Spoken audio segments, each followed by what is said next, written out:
नमस्कार दोस्तों, स्वागत है हमारे YouTube चैनल कहानियों का खजाना में बेताल 25 सीरीज की 10वीं कहानी, जिसका शीर्षक है सबसे अधिक त्यागी कौन। मदनपुर नगर में वीरवर नाम का राजा राज करता था।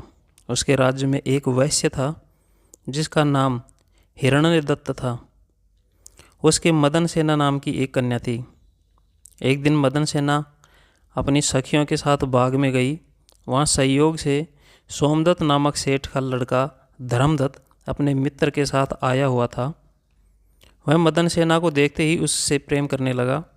घर लौटकर वह सारी रात उसके लिए बेचैन रहा। अगले दिन वह फिर बाग में गया। मदन सेना वहाँ अकेली बैठी थी। उसके पास जाकर उसने कहा, तुम मुझसे प्यार नहीं करोगी तो मैं प्राण दे दूँगा।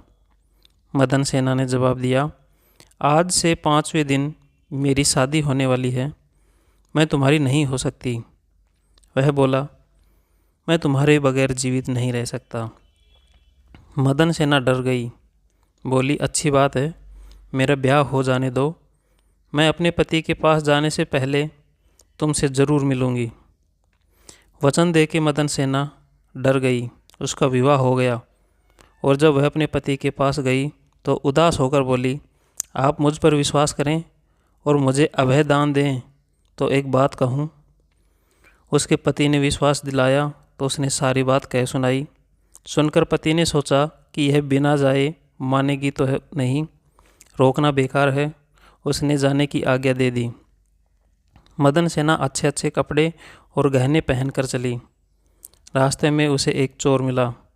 उसने उसका आंचल पकड़ लिया।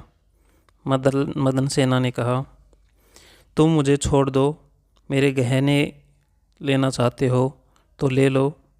चोर बोला, मुझे तुम्हारे गहने नहीं चाहिए, मैं तो तुम्हें चाहता हूँ। मदन सेना ने उसे सारी कहानी सुनाई और कहा, पहले मैं वहाँ हो आऊँ तब तुम्हारे पास आऊँगी। चोर ने उसे छोड़ दिया।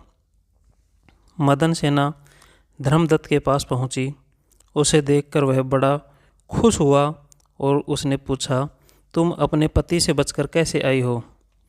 मदन सेना ने सारी बात सच सच कह दी। धर्मदत्त पर उसका बड़ा गहरा असर पड़ा। उसने उसे छोड़ दिया। फिर वह चोर के पास आई। चोर सब कुछ जानकर बड़ा प्रभावित हुआ और वह उसे घर पर छोड़ गया। इस प्रकार मदन सेना सबसे बचकर पति के पास आ गई।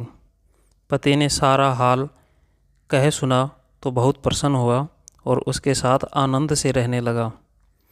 इतना कहकर बैताल बोला, हे राजा, बताओ, पति, धर्मदत्त और चोर, इनमें से सबसे अधिक त्यागी कौन रहा।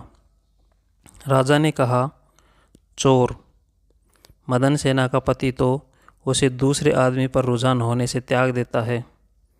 धर्मदत्त उसे इसलिए छोड़ता है कि उसका मन बदल गया था।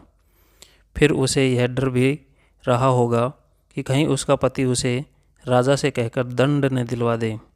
लेकिन चोर का किसी को पता न था, फिर भी उसने उसे छोड़ दिया। इसलिए वह उन दोनों से अधिक त्यागी था। राजा विक्रम का जवाब सही था और राजा का यह जवाब सुनकर बैताल फिर से पेड़ पर जा लटका। दोस्तों, ये थी बैताल 25 सीरीज़ की 10वीं कहानी। अगली सीरीज़ लेके फिर से आते हैं। धन्यवाद।